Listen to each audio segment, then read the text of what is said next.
The title of my speech, as Ignacio said, when is the last time you had speech therapy? Probably most of you had never had speech therapy. Probably most of you had never had seen a ear, nose, and throat doctor. Let me tell you what happened to me. I had my first speech therapy a couple of months ago, and I'm 89 and a half years old. And what's shocking about that, nowhere in Toastmasters does it say anything about speech therapy, which is extremely important. That's a big fault of Toastmasters. It should be highlighted at the very beginning because it's important.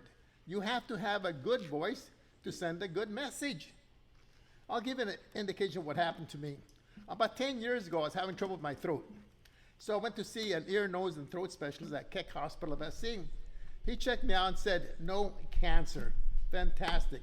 I didn't go to find out if I had cancer or not, find out why my voice was not working so well. Nevertheless, about 5 years later, my son says, Dad, you're coughing a lot. You should go see the doctor.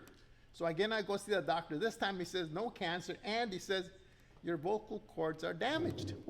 You should get voice therapy. At that point in time, I looked up Bernadette, who's a member of our Cypress Tennis Club.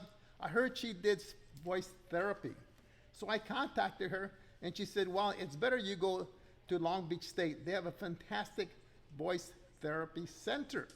While if you Google voice therapy, you'll find them all over Southern California. And that should not be surprising. Why not? In Southern California, with endless number of actors, actresses, singers, comedy acts, and they depend on good voice quality. And they probably have as a coach a regular person who tunes them up every once in a while. Well, then what happened on October the 2nd, the day after my oldest grandson got married in San Diego, I woke up with a terrible throat. I thought for sure I had throat cancer. Why? Because as you probably know, we lost 2 Toastmasters recently because of throat cancer. Bill Williams, who was about a year or 2 older than me, passed away a few years ago. I didn't even know he was sick. And all of a sudden I heard he died. And then later on, my handyman says, Nick the Greek from Mexico has throat cancer. Now that's the name that Nick the Greek from Mexico gave to himself. Evidently he is Nick and he came from Mexico.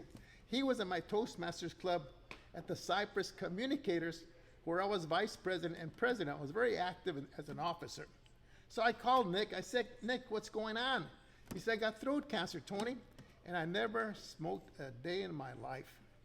So getting a checkup, not only to find out your vocal cords, but find out if you have cancer of the throat.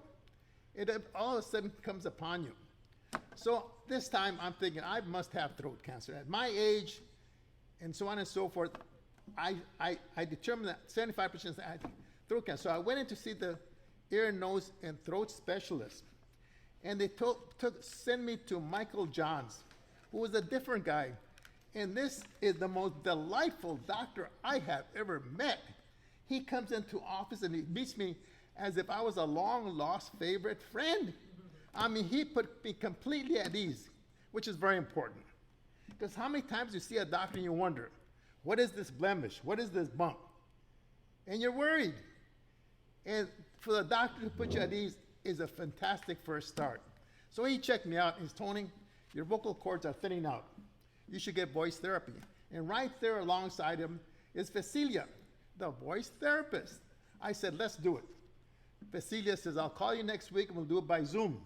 So she gave me 4 techniques to make my vocal cords better. One, she said, 10 times do this. Go, ah, for as long as you can without straining the vocal cords. I can go to about 8 or 9 seconds, no longer. Then I just can't do it. Do that 10 times. Then she says 5 times, go low to high. Whoa, whoa. And that works out the vocal cords in different form. And then she said, do 5 times high to low. Whoa, whoa. And then next, think about 10 things you might say during the week. Good morning, how are you? I really enjoyed your speech last week. I enjoyed your evaluation. Your team had a great game last week. I hope your team does better next week, so on and so forth. So she says, now say those 10 things in a greeting fashion. Good morning. And now say those things in a commanding fashion. good morning. And then say those three things like you're in a crowded restaurant and it's noisy. And you gotta say them over the noise. Good morning. And evidently, those methods help to make the vocal cords stronger. And so that's what I learned from there. Like I said, I'm shocked we don't have a section on voice therapy in Toastmasters. It's very important, the vocal cords. And if you wait till you sound funny, it may be too late.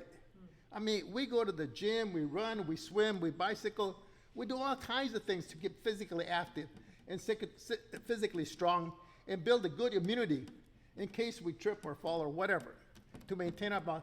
Why not our vocal cords? And what better place to put it than in Toastmasters?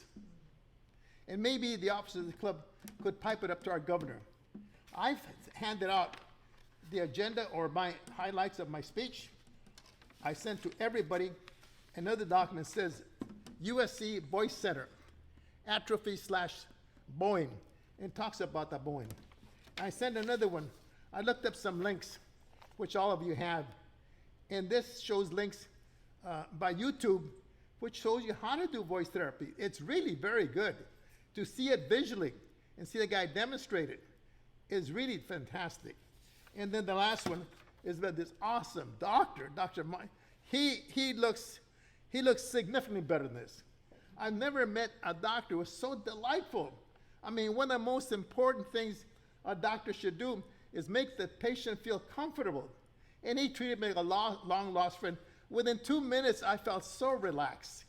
And so all these you have, they might be a basis for having a section in Toastmasters so that all of us have ready access to some of these techniques. Good luck to you. I highly recommend that you go see an ear, nose, and throat specialist for two purposes. One, to find out if you have early detection of cancer, and secondly, to find out the status of your vocal cords. Good luck, Mr. Toastmaster. Thank you, Tony.